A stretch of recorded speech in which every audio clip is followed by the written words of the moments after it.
وحسويدين مدن ممارينك يا حبشي با ربكود ربايات بس مختار روبو با ردوبي midkeebaa tanaasulay shaki la'aan waxaa ah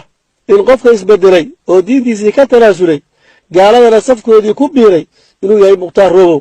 shacabka Soomaaliyeed meel kasta ay joogaan khilaafaadkooda iyo wixii iyaga isku qabaan inay meel dhigtaan oo gardarada Kenya iyo Ethiopia ay nagu wadaan iyo Uganda iyo Burundi loo midoobo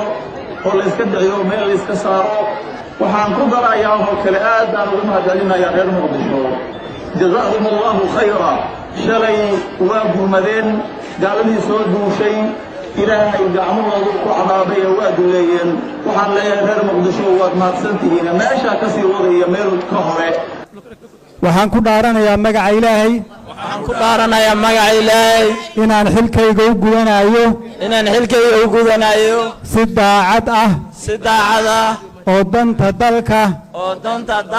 dadka iyo diinta ku jirto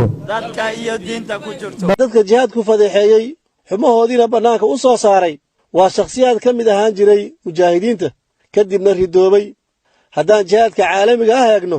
waxaa shakhsiyaadka ka mid ah sida burhaanudiin rabbaani sayaaf xigmatiyaar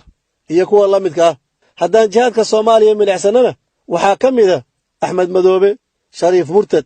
mukhtaar roobow loona yaqaan abu mansuur oo dhowaan dib uga laabtay diintiisii kuna biiray duulaanka saliibiyada caalamiga iyo nidaamka ridada ay ku hayaan jihaadka iyo mujaahidiinta iyo wilaayadka islaamiga ah garabna siiyey kuwa la dagaalamaya ku dhaqanka shariicada islaamka